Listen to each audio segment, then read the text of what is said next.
एक सूत्र से बात हो रही थी, उन्होंने बताया कि पहले चरण के मतदान के बाद जो ग्राउंड रिपोर्ट आई है वो बीजेपी के लिए बेहद खतरनाक है, बेहद खराब प्रदर्शन की ओर अंकित कर रही है। उस सूत्र से अभी बात चल ही रही थी, तब तक मोदी जी का एक ट्वीट आया जिसमें वो कहते हैं बड़ा उत्साहवर्धन प्रदर्शन रहा है। ठप्पा लग गया इस बात पर कि पहला चरण वॉश आउट है बीजेपी के लिए।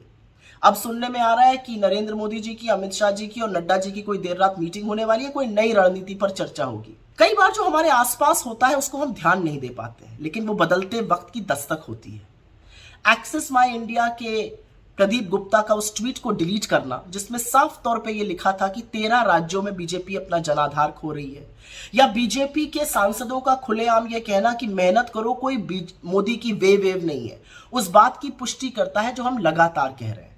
10 साल सत्ता में रहने के बाद मोदी जी आज भी कांग्रेस को कोसने के अलावा दूसरी कोई बात नहीं कर पा रहे।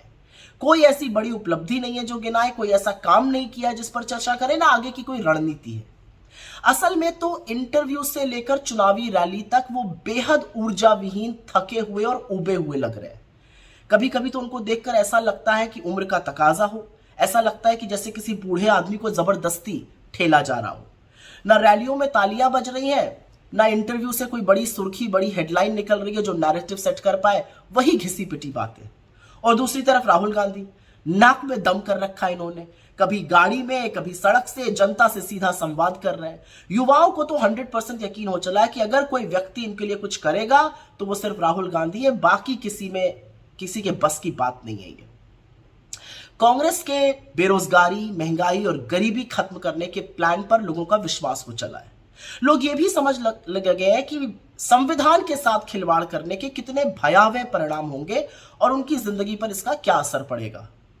तो ये जो जनता है ना, ये जो पब्लिक है, ये सब समझती है, जानती है, बूझती है, चुप रहती है और समय आने पर बड़ा बदलाव करती है।